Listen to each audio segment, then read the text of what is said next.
Bienvenue dans la vidéo de formation sur l'utilisation du test rapide SD-Bioline Onchocerciasis et lymphatique filariasis IgG4 Bioplex. Le test rapide SD-Bioline Onchocerciasis et lymphatique filariasis IgG4 Bioplex détecte les anticorps sécrétés par deux antigènes parasitaires, OV16 et WB123. Le parasite qui provoque l'onchocercose contient la protéine OV16. Les anticorps sécrétés par l'antigène OV16 pourraient indiquer qu'une personne a été exposée au parasite de l'onchocercose. Le parasite à l'origine de la filariose lymphatique contient la protéine WB123. Les anticorps liés à l'antigène WB123 pourraient indiquer qu'une personne a été exposée au parasite de la filariose lymphatique.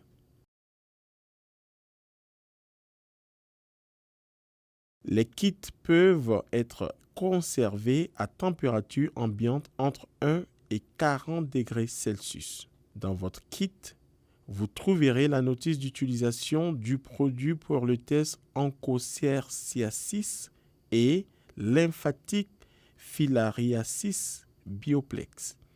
Vous pouvez vous y référer pendant la présentation des différentes étapes. Le kit contient 25 sachets scellés, chacun contenant un seul test. Le kit de test contient également des tampons imbibés d'alcool, des lancettes, des pipettes capillaires et le diluant de dosage. Vous aurez besoin de fournitures supplémentaires qui ne font pas partie du kit, telles que des gants jetables, des protège-draps absorbants, des pansements et de la gaze, des stylos, une montre ou un minuteur, des sachets poubelles et un conteneur de sachets pour objets pointus et tranchants présentant un danger de contamination. Ensuite, nous allons passer en revue les composants du sachet du test. Tout d'abord, vérifiez la date d'expiration du test. N'utilisez pas un test dont la date d'expiration est dépassée. Ensuite, ouvrez le sachet et retirez les éléments qu'il contient. Vous y trouverez deux éléments, un test blanc et un paquet de déshydratants. Regardez par la petite fenêtre transparente du paquet de déshydratants. Il y a des perles jaunes et des perles blanches. Si vous voyez des perles vertes, n'utilisez pas le test. Les perles vertes indiquent que le test a été exposé à l'humidité et qu'il est donc inutilisable. Mettez au rebut le test et le déshydratant et ouvrez un nouveau test. Si vous voyez uniquement des perles blanches et jaunes, vous pouvez utiliser le test. N'ouvrez pas le déshydratant. Après avoir vérifié le déshydratant, mettez-le au rebut. Le test comporte deux alvéoles, une fenêtre de résultat et des ouvertures d'aération. L'alvéole ronde est réservée à l'échantillon. C'est ici que vous devez mettre l'échantillon de sang. L'alvéole carré est réservé au diluant de dosage. C'est ici que vous devez mettre le diluant de dosage. Voici la fenêtre de résultat. La lettre C indique la ligne de contrôle. La lettre O indique la ligne de test de l'onchocercose. Et la lettre L indique la ligne de test de la filariose lymphatique. À l'extrémité du test se trouvent des ouvertures d'aération qui facilitent le séchage. Nous allons à présent passer à la réalisation du test rapide SD-Bioline Onchocerciasis et lymphatique filariasis IgG4 Bioplex. Vous devez l'installer et le préparer avant le premier prélèvement d'échantillons de sang. La surface de travail doit être plane lors de la réalisation du test. Le poste de travail doit être complètement couvert de protège-draps absorbants. Maintenant que le poste de travail est prêt, nous pouvons commencer. Tout d'abord, enfilez une nouvelle paire de gants. Utilisez une nouvelle paire de gants pour chaque patient. Vérifiez la date d'expiration sur le sachet du test. Si la date d'expiration est dépassée, mettez au rebut le test et prenez-en un autre. N'utilisez jamais un test expiré. Ensuite, ouvrez le sachet du test et vérifiez le déshydratant comme décrit précédemment. Souvenez-vous, les pelles vertes indiquent que le taux d'humidité présent dans le sachet est trop élevé. Vous devez donc jeter le test et en prendre un autre. Chaque test doit comporter une étiquette permettant d'identifier le patient de façon unique. Pour ce faire, vous pouvez écrire sur le test à l'aide d'un stylo. Vous pouvez également placer une étiquette comportant un numéro unique sur la cassette de test, mais veillez à ce qu'elle ne recouvre pas les ouvertures d'aération. Ouvrez l'emballage d'un tampon imbibé d'alcool.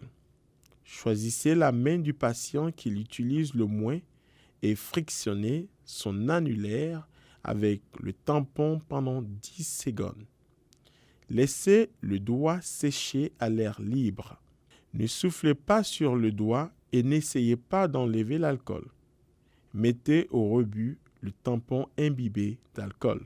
Une fois que le doigt est sec, servez-vous de la lancette pour piquer le bout.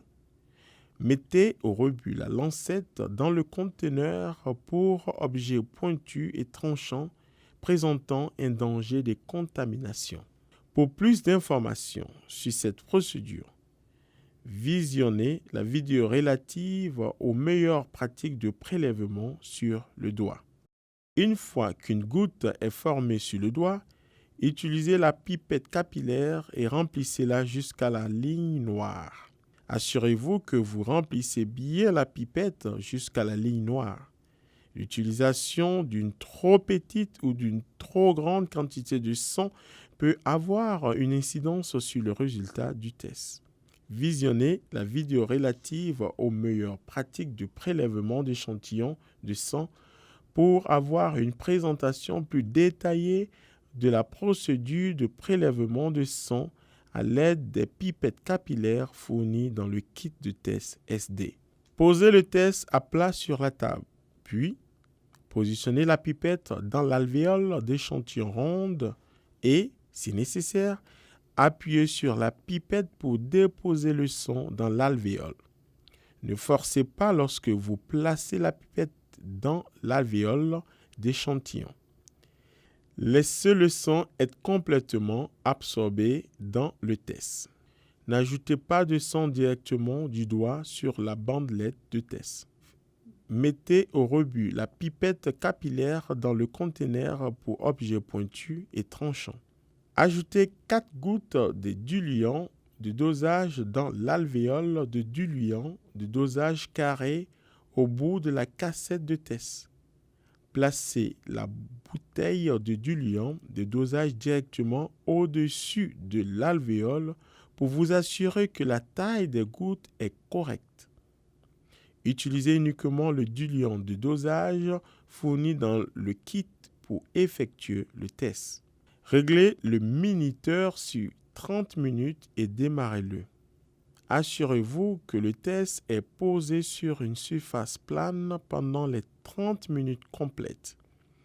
Si vous utilisez une montre comme minuteur, il peut être judicieux de noter l'heure de début et l'heure de lecture lorsque plusieurs tests sont réalisés simultanément. Le test est en cours.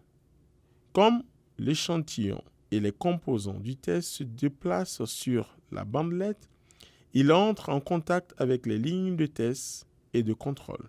Vous devez attendre que les 30 minutes se soient complètement écoulées avant de procéder à la lecture du test.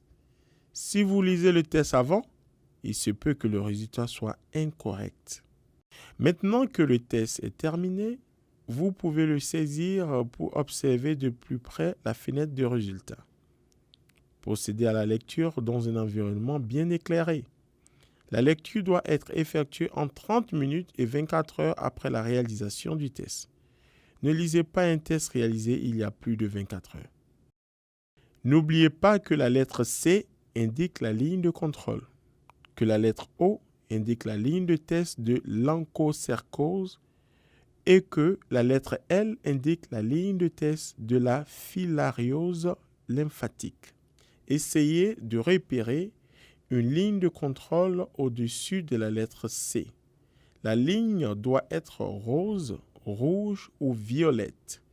Si la ligne de contrôle est présente, le test a été correctement effectué. Si aucune ligne de contrôle n'apparaît, le test n'a pas été effectué correctement et il n'est pas valide. Mettez au rebut le test dans le conteneur pour déchets présentant un danger de contamination et effectuez un nouveau test. Maintenant, essayez de repérer une ligne de test au-dessus de la lettre O ou de la lettre L. Toute ligne visible de couleur rose, rouge ou violette doit être interprétée comme une ligne de test. Une ligne de test au niveau de la lettre O, mais pas au niveau de la lettre L, indique un résultat positif pour les anticorps IgG4 dirigés contre l'antigène OV16 d'ovolvulus et un résultat négatif pour les anticorps IgG4 dirigés contre l'antigène WB123 de W. Bancrofti. Une ligne de test au niveau de la lettre L, mais pas au niveau de la lettre O, indique un résultat positif pour les anticorps IgG4 dirigés contre l'antigène WB123 de W. Bancrofti et un résultat négatif pour les anticorps IgG4 dirigés contre l'antigène OV16 d'ovolvulus. Une ligne de test à la fois au niveau de la lettre O et de la lettre L indique un résultat positif pour les anticorps IgG4 dirigés contre l'antigène OV16 d'ovolvulus et l'antigène WB123 de W. Bancrofti. Si aucune ligne de test n'apparaît ni à la lettre O ni à la lettre L, le test est négatif pour les anticorps IgG4 dirigés contre l'antigène OV16 d'ovolvulus et l'antigène WB123 de W. Bancrofti. Si une ligne de test apparaît au niveau de la lettre O et ou de la lettre L, mais que la ligne de contrôle est absente, le test n'a pas été effectué correctement et il n'est pas valide.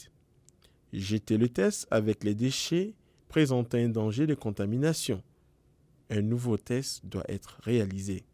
Nous en avons terminé avec la procédure de réalisation du test rapide SD bioline onchocerciasis et lymphatique filariasis IgG4 bioplex. Si vous avez des questions supplémentaires, veuillez contacter Pat.